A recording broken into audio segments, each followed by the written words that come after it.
everyone, and welcome back to the Rave Social Podcast. I'm your host, Jaiden. You know that by now. Today, we have a really special guest, Kenna, on our podcast. And I'm just going to give you guys a little intro on her, and then we'll get into the topic, which is going to be really awesome. We're going to be talking about building a multi-passionate business that actually works. This is Kenna's bread and butter. She's done so many things. She's just so creative and has so many different passions, and she's brought them all together. She's created so many businesses, so we're excited to hear her opinion on how to go about this.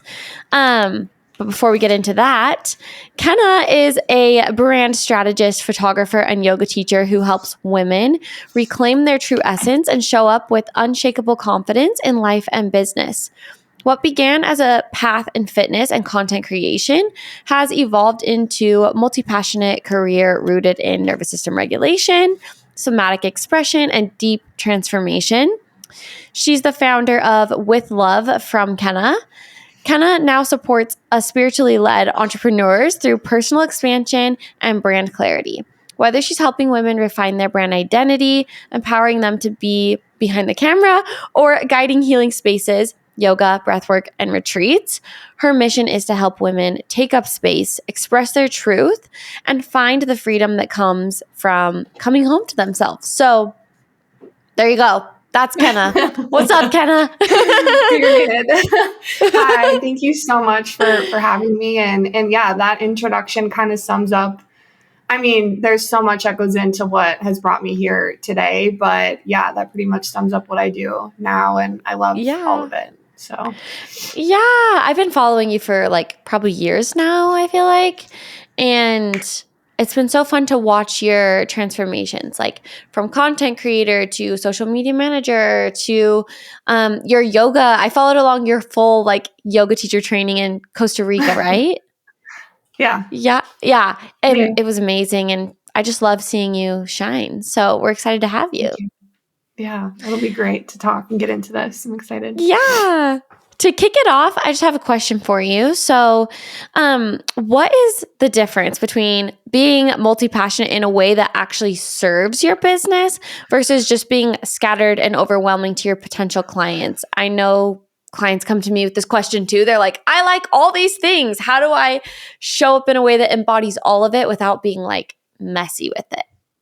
Yeah, for sure. I love this question. I think this is like one of the most common questions that I get from my clients too, because the women that come to work with me are this is what they struggle with mainly, is being multidimensional, because this is what I've struggled with in my whole entire journey.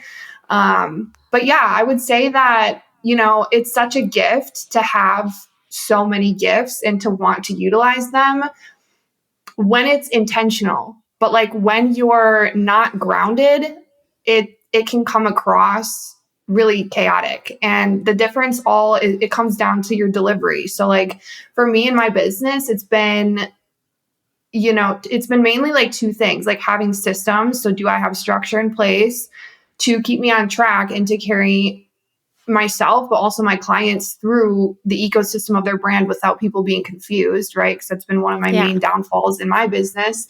But also self-awareness. So like, are you sharing from the scar and not the wound? This is something I see so much from people, is like they just vomit onto their followers and there's no strategy really. And that's not necessarily a bad thing. Like I commend anyone who desires to show up vulnerably in their business, but there's definitely a way to go about it, the quote unquote, I would say like right way, like a better way that's just more structured. And I feel like clients come to me either feeling like they overshare and don't want to, or the other end of that where they're like too afraid to share their process. They're too afraid to share where they're at currently in their business because of that duality, like they don't want to be seen as somebody who's scattered, so then they won't share anything.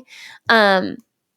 So how do you work with somebody who's in that space? Like maybe it's a business coach and they want to bring more spirituality in to their business, but don't want to feel scattered about it. How would you recommend they start? Yeah. So within my I work with women on a really deep level. So in that mentorship, we start with the basics, which is like what I do this thing with them called the passion map. So it's basically like you know, the, how you put two circles together and then there's like the middle and then the two outsides. Yeah. So we start with like, on the inside, it's the core passions. Like, what are you so in love with doing? Like you could never see yourself like giving it up, right? Like what is like that thing for you? And also it has to make sense financially, like to be able to grow. And then there's like supporting, the supporting passions and aspirational passions. So like supporting passions would be, anything that really like supports your overall brand and missions. Like for me, for example, the supporting passions I have are like yoga, hosting retreats, right? All these different things, because they're not helping me scale my business, but it's something that I love doing and I love being of service to people, right? Yeah. So that's a supporting passion. And I would say aspirational passions are more so like, what do you desire in your business? Like what's more of like a long-term goal for you? Like, do you want to write a book? Do you want to have a long form, like YouTube or podcast or whatever? It's like, there's so many things that we want to do, like at least the clients that come to work with me. So this helps them from the jump figure out, okay, what is the direction we need to go in within your brand? And what is like the main service that we're going to put out there for people? Yeah. Right. Yeah, I love that. Just kind of like taking all the things and then finding the ones that are worth pursuing when it comes to like a business front, for sure. Exactly. Yeah. Yeah. It has to make sense. Yeah. And like I loved what you said about, I love hosting retreats and doing these other things, even though they don't like financially support my business, because I do think a lot of people, like I love hosting retreats. I've been doing Girls Club, our like little side project, for like almost 2 years now. And it's just a passion project. We love the community. We love the girls, but it's like, we're not making any money off of that. And that's not to say it's not possible to eventually make money off of it. But I do think like having the perspective of like, maybe I have these core offers that really do provide for me financially, take a little bit less time for me to do. Maybe there's just more ROI or a little bit lucrative there. Yeah. But then it's like, you can still host your retreats or do your other things that maybe aren't as profitable or financially smart, we'll say, in air quotes, if you're listening, not watching. But you can still do that to fulfill like that passionate side of you. Yeah. And that's been, I know you might ask me this at some point, but that's been one of the biggest things in my business is like, I have shiny object syndrome. So when like, that's been my problem, right? Is I get down the rabbit hole of one thing and then I'm like, well, I don't know what to focus on anymore because I just like, I'm so in love with this one thing. And so for me, the biggest lesson has been grounding myself again and being like, okay, coming back to what is actually functional and like what's going to work long-term longevity, because you have to think like that if you're going to run and own a business. Yeah, definitely. I think if you don't, then you can end up being scattered and losing love of all the different things because you're so burnt out from trying to do everything and constantly starting over. And that's just like hard to do. Which does bring me to my next question. And that is, how do you help somebody identify which of their passions should be front and center in their business and which one should be hobbies or like a side project? So for me, this question goes beyond the like, I'm hosting retreats and also have these core offers. It goes beyond that to like, I love sewing, but that's not a part of my business. It's a side project. It's a hobby. It's something I do for fun. Like, how do you help people decide you can still find joy in this, but it doesn't need to be a part of your business? Yeah, I think with that, it just comes down to, again, this was, again, a huge mistake for me of like not thinking longevity wise of like what's going to actually make sense. And like teaching yoga is great, but it doesn't make sense to like only have that be my my bread and butter of my business, just personally, because A, I love so many things, and B, it doesn't pay the bills. It just doesn't. Yeah. And yeah, I think for me, like a big thing, I had to hire somebody for help because I just kept spinning in circles and circles and circles. And that's really the thing. Like I hired a consultant, and she's just been able to bring me back to like asking the right questions, right? Of like, what's actually important? What do you actually value? What is actually going to, what do you actually want to do? Right? Like, what do you want to do in your business? Like, that's a huge thing that I think a lot of us don't, like, for me, I didn't really think about for a long time.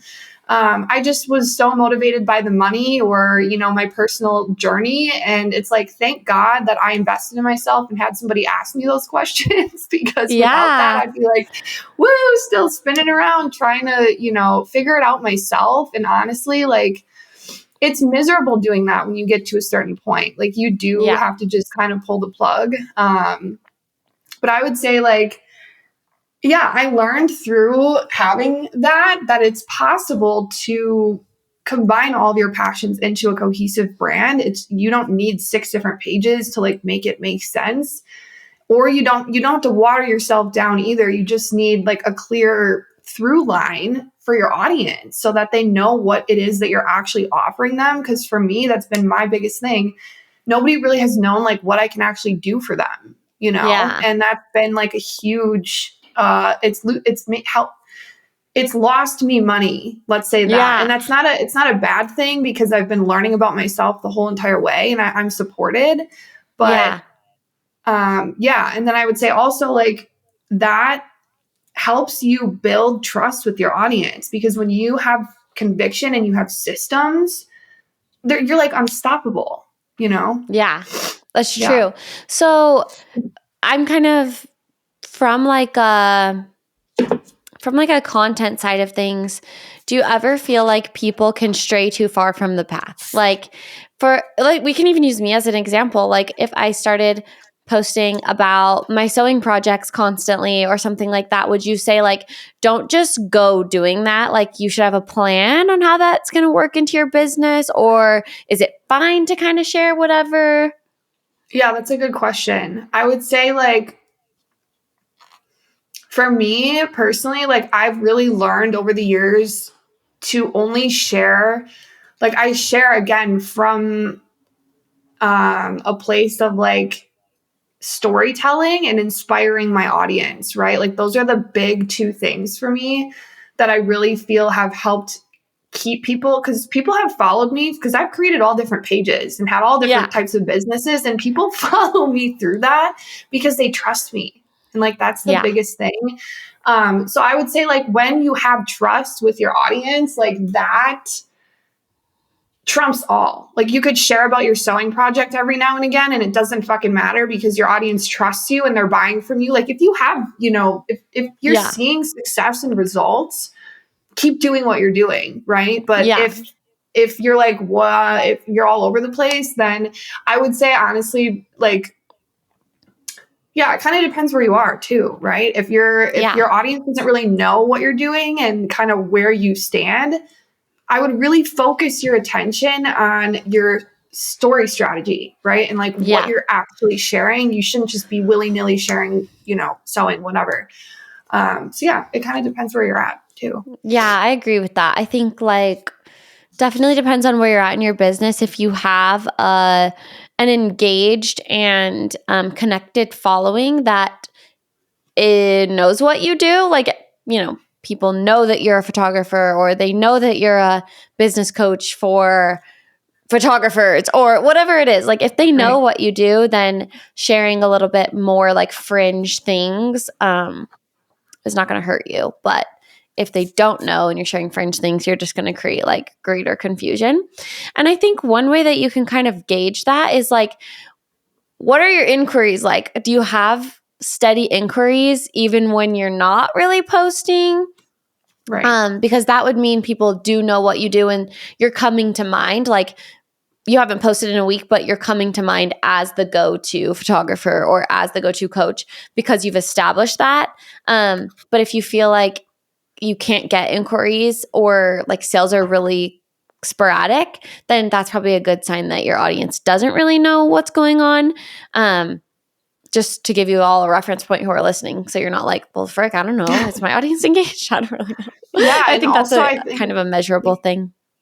Yeah. And using the, professional dashboard, like I know I'm guilty of not always checking it or kind of wanting to be avoidant of like what my, what my analytics are looking like, especially now that I don't do social media management anymore. I'm just like, well, whatever. But like, honestly, as a business owner and someone who wants to build trust and a platform for my audience, that's important. It really is. No, it is. And I'm the same way. I like checking my analytics is the worst. Like it just gets for me, it gets in my head really easily. And it's like, oh, like that was working. Now it's not. And then honestly, it never helps me. It never helps me. It always just makes things worse. So I'm the same. I have a hard time looking at metrics. But yeah, I think too, like if you're having conversations in your DMs about your offers, not your fringe things, like that's a good indicator. If you're getting comments on your post that are like, oh, like this is so helpful, thank you, like that's a good indicator too. There are other things that help you see that you are getting the message across that you want to be, even if it doesn't equal like an exact dollar sign. Yeah, and I would say pay attention to that too, because I know a lot of times we get like carried away and we don't look at like the things that are actually good that are happening in our business too. So it's important. Oh yeah. I feel like especially most people who are listening to this are like high achieving women, business owners, entrepreneurs, whatever. And I think if you're in that category or you identify with that, like the goalpost is always moving. And that's just the way that it is. Yeah. And it's right. I think paying attention to, like you said, specifically what's going on in your DMs, because as a business owner, at least for me, like building relationships is so huge. So I really am in the DMs a lot, like nurturing quote unquote leads or however you want to terminology it, So yeah, I agree. It is like leads in air quotes. It's like you don't have to treat everyone like a lead. They could be a friend or like they're part of your community. They're just interested in what you have to offer. Yeah, exactly. Yeah. I love that. Okay, how do you help people, like you personally, how do you help people position themselves as experts when they don't want to be known for just one thing? Like they don't want to be just a photographer, or maybe it's like they are a photographer, but they don't want to be just a wedding photographer. Like how do you help them be an expert still when they're not like niched down? Oh yeah, I love this question. I think for me, I resonate with this so much because it's been like my whole journey, and this is where I'm going to get a little woo woo, but it comes back to like you and your relationship with yourself. Right. And,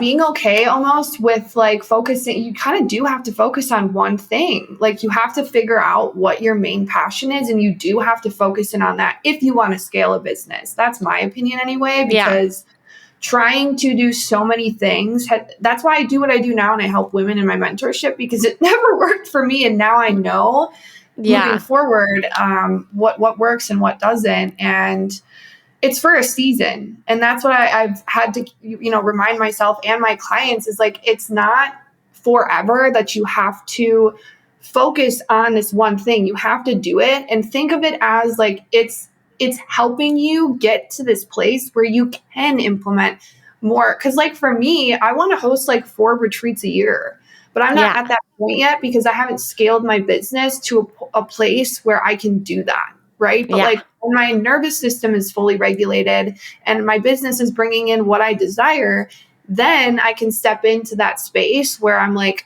I can do the extra things. And that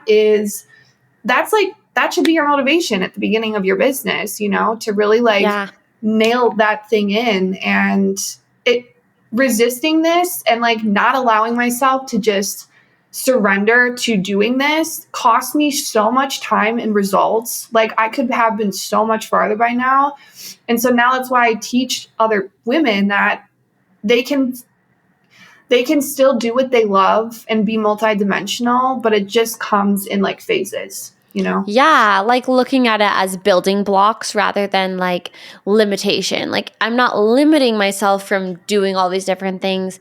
I'm just building on top of it, because I agree with you. Like niching is part of, like, if you don't want to niche at all, your growth is just going to be really slow.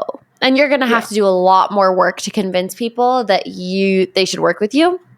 Yeah. But if you niche quick and early, like exactly what you're saying in your business, you can get to the point where you have a large and engaged following that doesn't care if you switch around, because they're bought into who you are. And yeah, it was under one niche, but it doesn't mean it can't like evolve from that point. But if you're starting from zero, you have 100 followers on Instagram and you're trying to do 10 things, like that's just not it's going to burn you out is what it's going to do. And then you're not even going to get to the point where you can do all the different things. So I love that perspective, because yeah, it is like you can be multi-passionate, and like even in that scaling process, you don't have to forget all the other things that you love doing. You can still be interested in yoga, and you can still be interested in sewing or whatever other niches you're interested in, but that's just not going to be like the foundation of your business at that point. Yeah. And that's like, it's been so liberating to me also to be like, wow, I get to actually focus in and hone in on one thing and become an expert at that. And then from there, support people in other ways that I love. So yeah. Sure. I love that so much. How do you handle the inner critic that says, even I love this question, especially based on like what you were just saying, like I'd be so much farther along, you know? But how do you handle the inner critic that says you should be further along or more focused by now? Yeah, that's another really good question. And I'd say that one really comes back to like the woo-woo of having a good relationship with yourself. And like, I practice what I preach. I take yoga classes as much, if not, well, way more actually than I even teach them right now. And I do breath work really often. Like I'm not constantly, because I think there has to be a balance and a harmony, but like, yeah, pouring into yourself and doing the things that regulate your nervous system it should be priority always, right? To help with this stuff. And journaling to my higher self, like talking to myself as, you know, as my higher self. And I also I'm someone who I'm really honest with myself. So I would say discernment is another huge thing that, you know, I have to use with myself as a business owner. Like, there are certain ways that I could be doing more, right? So it's like, how can I be honest with myself and be nice to myself? Like have loving kindness and compassion, but also know where I could be stepping up more to the plate, you know? Because that's been a huge battle for me personally. Yes, like having like radical honesty with yourself, I think is really important too. Like, and I think it does get tricky, especially with high achievers, where like, being radically honest with yourself about where you're at can sometimes be filled with shame. Like you're like, oh, you're right. I should be getting up earlier. I should be eating healthier. Mm-hmm. I should be setting better boundaries with my clients. Like that can be filled with so much shame. But it doesn't have to. Like you can look at it with compassion and be like, okay, that's right. Like I haven't been waking up to my alarm clock like I want to be, but that's okay, because tomorrow I'm just gonna do that. Like I'm just gonna take ownership of that and just go ahead and move forward from right now doing that, and like release the shame of what happened the past 2 weeks or whatever. Yeah. Which I think is just like, I can say from personal experience, like that's hard if you're a high achiever. It happens to me, and I'm like, I should be working on this new offer more. Like, I shouldn't have gone out with my friends that night. I should have stayed in and worked on this thing on my business. And it's like, how can I look at that with more like love and compassion instead of shame? Yeah. And also like all those moments that you're not spending time putting into your business, that's actually time that you're getting downloads and you're experiencing life and you're getting more opportunities to share different things with your audience. Because if you're not living your life, like I see this talked about a lot, actually, it's like a thing. Like if you're not living your life, you won't have anything, especially as a personal brand. Like a lot of people, women that have personal brands, like part of that is being like living your life and not constantly worrying about what's going on in your business, because there has to be a balance. Yeah, it's so true. Like that's where the good stories come from, and beyond that, it's just like, I mean, every time I go out into the world and I meet new people, they're like, what do you do? And I'm like, I do social media. And then they'll ask me some question and I'm like, that's a great piece of content. Like, I think you gather more things from being out in life for sure. And I think it, like you said, it's just a balance of like, am I being honest with myself? Am I doing what I could be and want to be doing in my business? Am I? And where am I maybe falling short? And then also balancing that with just like existing. Like life doesn't have to be, your business doesn't have to be your life. It shouldn't be your life. How can you build that like balance into your life? One other thing that came up as you were responding to that question is, I think we can be hard on ourselves for not niching down as soon as we think we should have. Hindsight is 2020, right? Yeah. But really in that process, like even for you were just like exploring your passions and like developing yourself, which there's nothing wrong with that. And that honestly is probably where you needed to get yourself to be able to do like what you're doing now, you know? Oh so God, none of it is really for nothing. Oh yeah, that's been a huge, like self-forgiveness, like has been huge, because I'm almost 30. Like I turned 29 this year and I don't really have a savings or like anything crazy to show for it, you know? And that's because thank God for that, because oh my God, I am so grateful for all the opportunities and the traveling and the money that I have spent in my 20s, because like as soon as I make it, I've been spending it. And I'm not afraid to admit that, because it's allowed me to get to this place where, I'm not afraid to invest in myself. I like fear nothing. Like I fear things, but like, there's a lot of things in business that I feel like people are afraid to do. Like there's so much fear that exists in our minds, and it's just a concept. It really is. And when we can like, push ourselves outside of the box, and like you said, hindsight is 2020, you know, and I could look back and I could be so freaking pissed at myself. And I still carry a little bit of shame, right? There's still that little voice in my head that I have to work through, because I compare myself. There's so much comparison, even with you, right? You've built this successful business and you do talk about finances a lot. And sometimes like within me, that triggers me, because I'm like, damn, like I wish, and not in a bad way, it's in a good way, right? And I think there's just being a business owner and an entrepreneur is such a beautiful journey. Like we learn exactly what we need to when we need to, for sure. Yeah, and it's fucking wild. it's a literal wild ass journey. Like it's crazy, because the truth is everyone is on such a wildly different path. Like I do talk about finances, but I have my own things. Like I have scarcity around like, okay, I have my savings, but like, what is it doing for me? Because like, I'm afraid to let it go. I'm literally too afraid. And like, I have a lot of fear around that, like taking big steps in my business, big investments. Like that is so scary for me. And like, I have one of my best friends owns a hair salon. She had to get a small business loan. She's had to pay so much money out of pocket. She's like gone all in on her business. And I watch her and I'm like, I could never. And I'm so proud of her. But I'm like, oh my God, like I would never sleep at night, you know?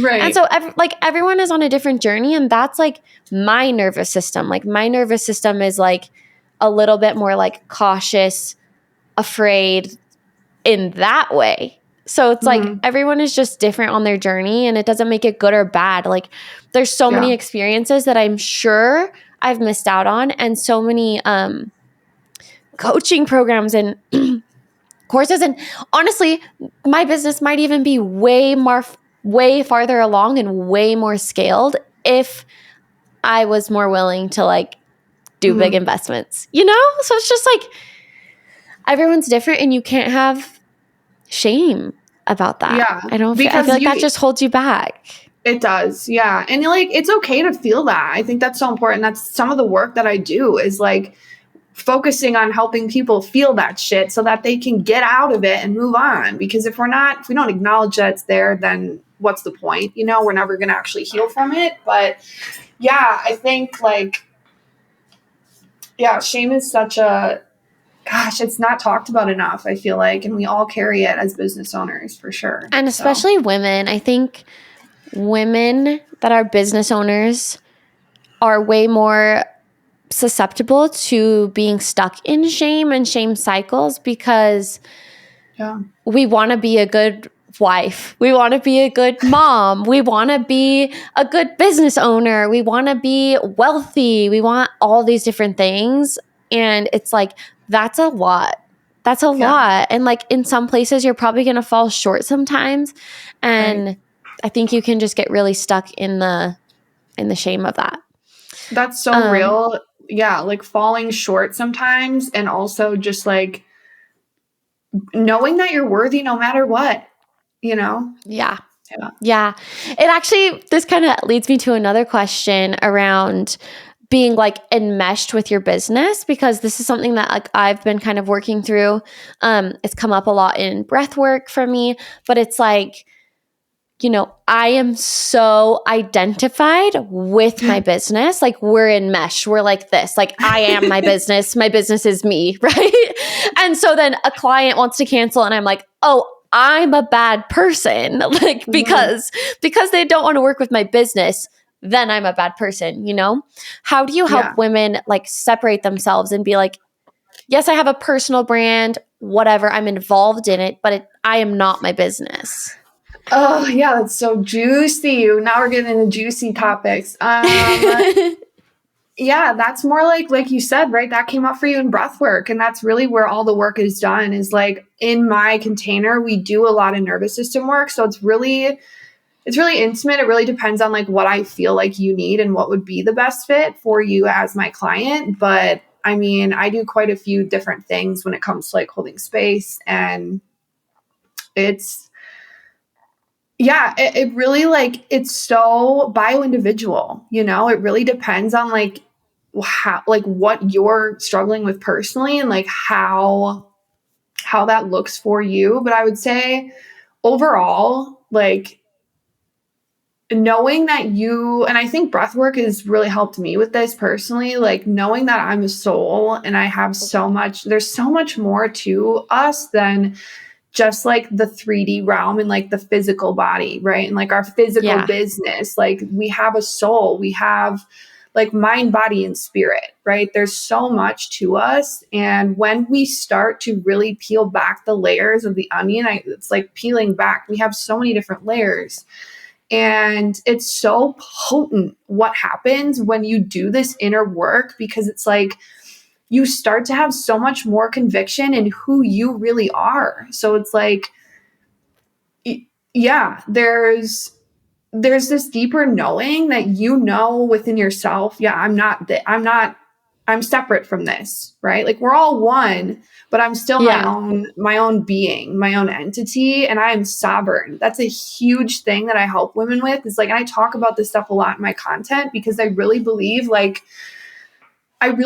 it. I feel being sovereign and being autonomous and like being able to make our own decisions and know that we're, like I said, a soul is huge. And to like know that versus it's one thing to like know that and to hear it, but it's another thing to physically embody it. And that's why I talk about embodiment so much, because it's been the single-handed thing that's changed everything for me through yoga, through breath work, through all these different modalities, coming back to my body, right?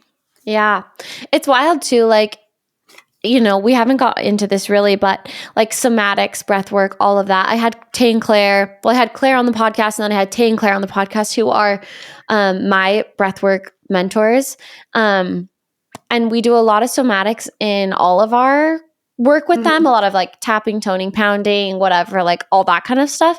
And it's wild how when you start to notice your body and breath work, and then you take that into your business, like you're sitting at your computer, you get an email, you look at it, and all of a sudden your heart is racing, your shoulders go up, your hips get tight, and you noticing those, because they're so subconscious until you make the connection, then it's impossible to notice. And then it's so much easier to make better decisions in your business, because you're like, okay, why am I feeling this way? Well, I'm feeling this way because I'm afraid that they're going to cancel their contract. And it's like, okay, what's the story behind that? If they cancel, you're going to feel like you're a bad person. Is that true? No. Okay, let's let them cancel. We'll find a new client that's more aligned, moving on with our life, And I think that can only come through practicing it. I mean, it has to, because like, I just think a lot of people, not like I'm not saying this to shame anyone, but a lot of people don't know what those things feel like in their body. So they don't realize what's happening.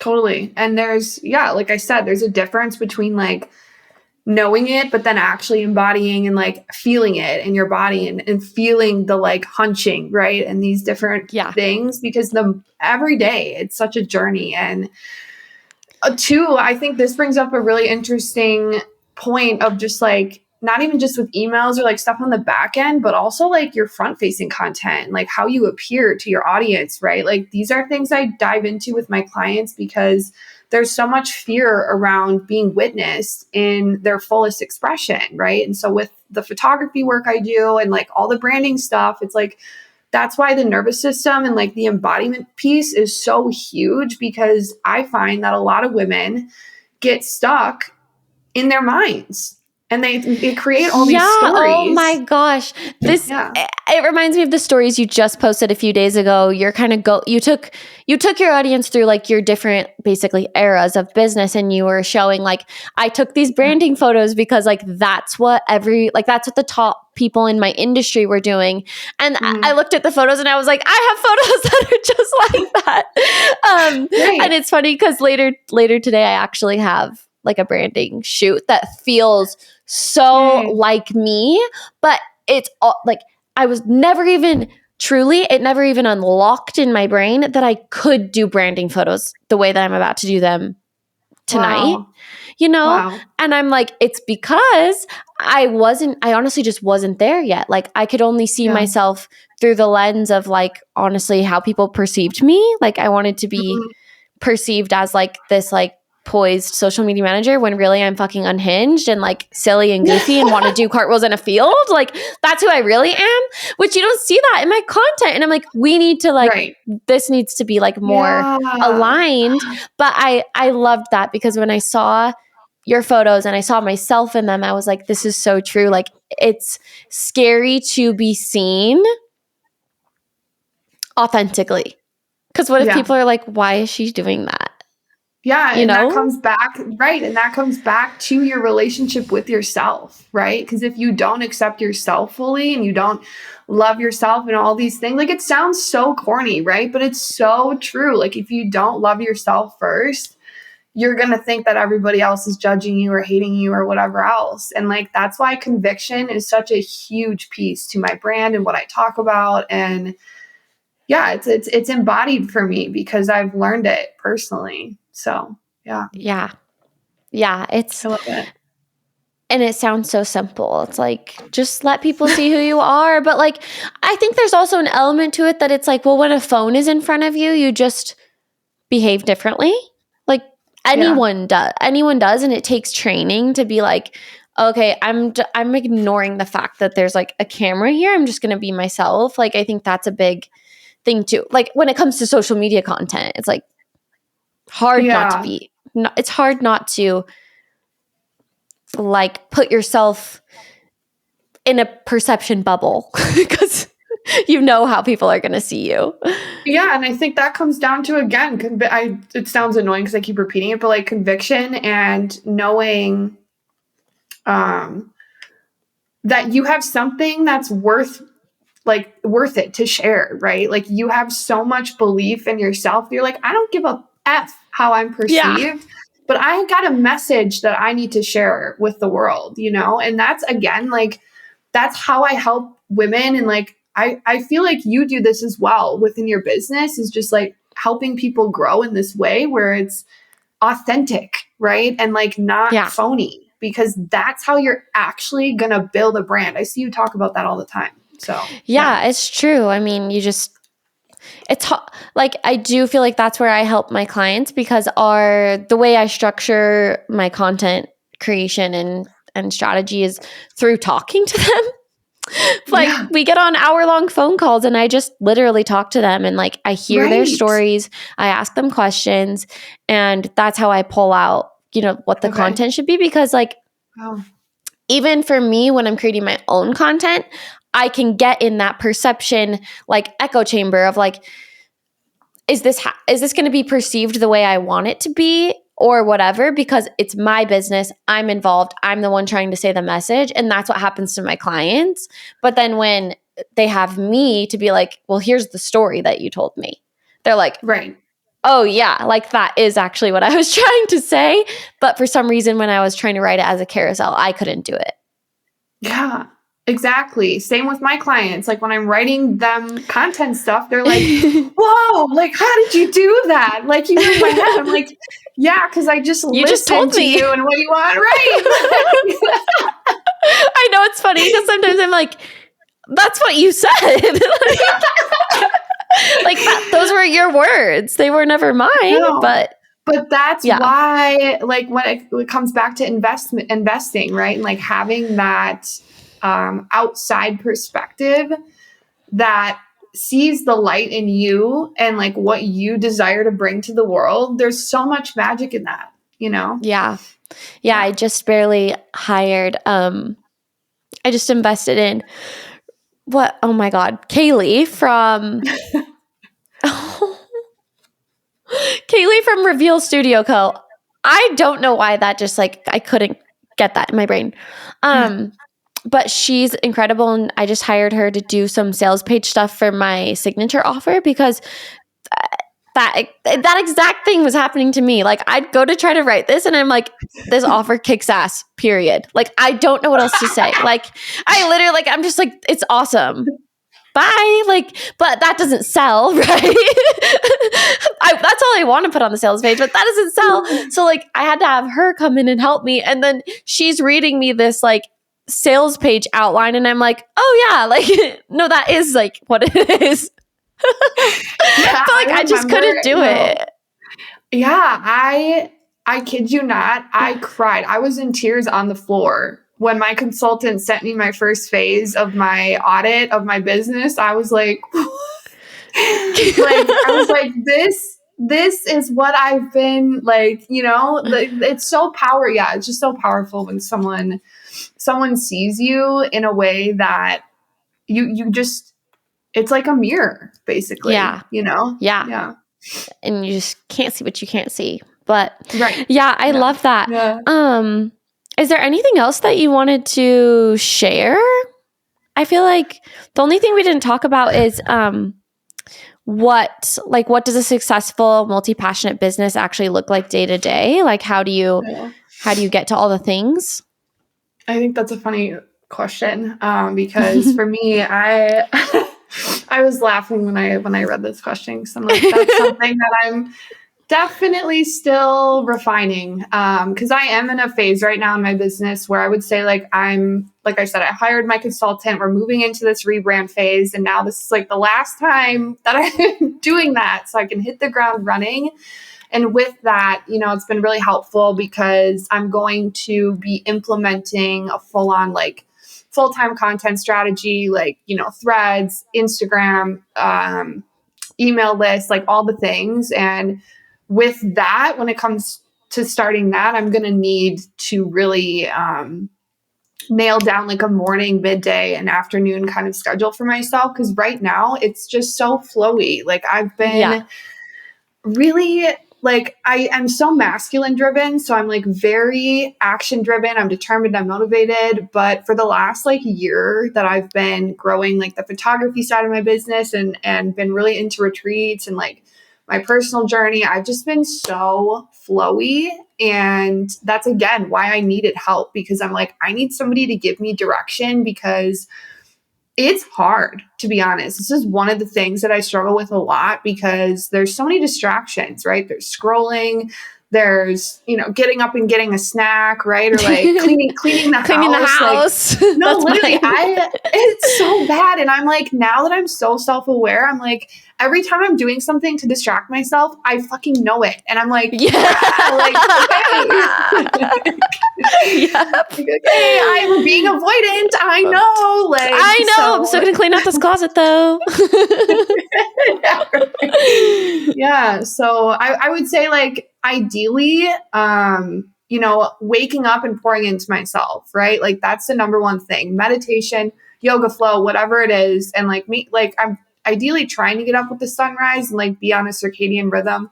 That doesn't always go the way as planned, because we're females, we have cycles, like it's crazy, right? And then midday, like it's more like I really try to like I want to be focusing on one thing, one offer, because I find myself like I get so I have ADHD. I just want to do all the things, and so having direction and like one project is super important. And then just client work and like content creation the last half of the day, and that's pretty much it. And then client calls, like I get on those, but they're just sporadic and it's not always consistent. So I think it's a balance and like a dance for sure. Like I think you go through phases, and you have to like give yourself grace to go through phases. And what I mean by that is like, I used to be like, and I would follow these accounts that it was like, if you're not like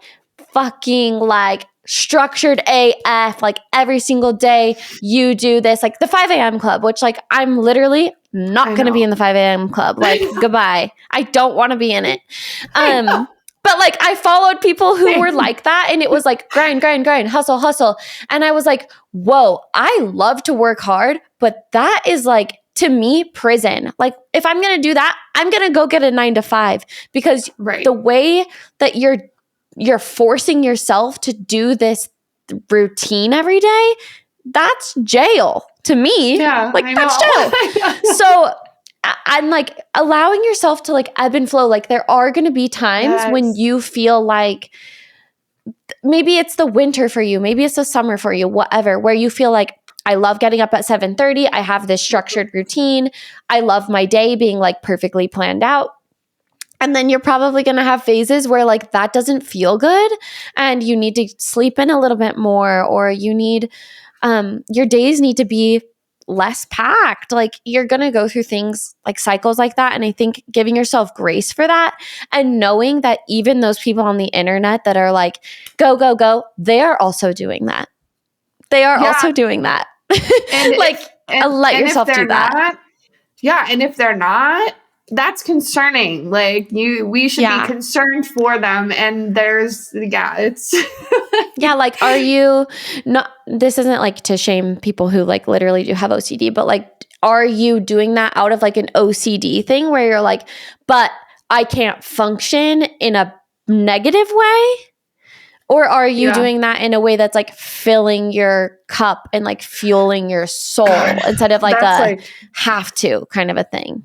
That's a rabbit hole we could go down for days and days, because that was me for a long time, was forcing myself to do things and I think, again, that's why it pushed me to a place in my business where I'm like, I don't know. I was like literally like such a flow. I'm like, I don't know what to do. Like someone tell me what to do, because I was telling myself what to do for so damn long that I got burnt out of it, like you get to that point. So it's like balancing your intuition and having a strategy, because like you have to have both. Like, the way the the visualization that I always love is like, you can't have a river without a riverbed. And it's like the riverbed is the masculine, because people love to use masculine and feminine. And I love it too, but I think sometimes it's a little vague. People love to be like, I want to be in my feminine. Like they want to be in the flowing water. But if they don't have the structure, you can't float. There's nothing to flow in. So like it's balancing that, like where do I have the structure and where do I have the flow? And that can even look like structuring in flow time. It's like okay, here's my 4 hours that I'm just like doing whatever I want, but it's structured into your day.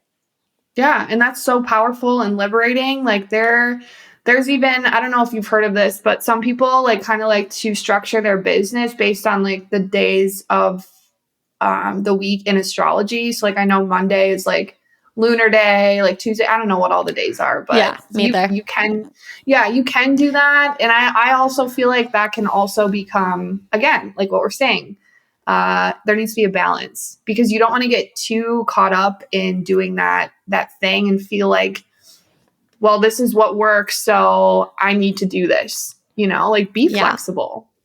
Yeah. And make sure, like, I'm totally on a tangent right now, but like make sure that whatever routines you are, like if you're a morning routine person, cool, evening, cool, whatever it is, just make sure like the routines you're setting up for yourself feel nourishing. That's not to say some days you might get up and be like, man, I don't really feel like going on a walk, but you're going to do it anyways. It's not that. It's like, most of the time, are you excited to like get up and do your routine because it feels good? That's how your routine should feel. It shouldn't feel like something that you have to do. And if it does, like that's where something needs to change. Maybe you're not a gym rat in this season. Maybe you are a go for a walk girl in this season, and that's okay. Yeah. Wow. I love that. That's actually so true and so powerful. Like, yeah, honoring what it is that you need and getting to know yourself deep enough to know that. Because sometimes we don't even know what we need. So no, that's a hard place to be. Trust me, I was about March this year. I was like, what am I doing? Like, I need to hire all the coaches. Like, I am screwed. What am I doing? I'm going to burn my business down. I feel a lot better now, but trust, like I was totally there and I was like, oh, this is bad. But there's another side to it. You get to the other side. Yeah, exactly. Before we close out, I just wanted to ask you one more question. And that is, what is one piece of advice you wish you could give your younger self? I love this question. I feel like there's so many things that I could say. But I feel like the biggest thing that's coming up right now is just to make friends with literally every version of you that you've been, past, present, even the girl you're going to be in the future, because you're literally all that you have in this life. And that's a really hard realization to have. But once you get there, like, again, you'll be unstoppable. The conviction that you'll have it will be super powerful. And it'll always just trust your intuition, because it's always going to lead you to where you need to go, and don't doubt that, but also have structure, like have a balance. Like that's what we've been talking about this whole episode. Truly is what I would tell my younger self. Like, for sure. I love what you said about making friends with all the different versions of you, because it's true. It kind of connects to what we were saying at the beginning, just like, you can't shame yourself for the journey that you're on. Like the girl who decided to start her social media business, like you love her. And the girl that got into photography when she was 16, like you love her. You can just appreciate every version because they've all brought you here. Like, and who cares? Who cares if maybe some of that time feels wasted? Like, it doesn't matter. Right. And there's going to be some versions of you that become louder at certain times in your life because you're meant to be giving them attention. So don't look away from that. Because I know for me, for a long time, I was like, inner child healing, like whatever. I don't know what that is. I don't need that, whatever. And like truly, that has been the one thing that, it's changed a lot for me. And just oh my God. Yeah. I'm so with you. And I think like inner child healing is such like it's like a buzzy thing, you know, people right now are like, I'm going to go like to the park. Like I'm giving my inner child what she wants, whatever. But like the work is so much deeper than that. And if you know, you know, and if you don't know, one day you will. But it's like for me, connecting with my younger self, she is low-key the wisest version of me because she knows what the fuck matters and what doesn't. Like she knows what matters and what doesn't, you know? And it's not necessarily rolling in the grass, although that is fun and makes my inner child feel good. Mm-hmm. It's so much deeper than that. Yeah. And there's so many layers. I know we're off on a tangent, but there's just so many layers that that you can keep peeling back that, I think the biggest thing at the end of the day is just not shaming yourself for the past and just where you've been, because that's not going to help you get anywhere in your business or in the future. So it just doesn't, like, that will keep you stuck for sure. Yeah. For sure. Well, this has been such a good conversation. Yeah. Thank you for coming on. And we'll have everyone follow your Instagram and all that good stuff. Sounds good. Thank you so much for the time. And I hope. Thank you. Yes. Okay. Bye. Bye.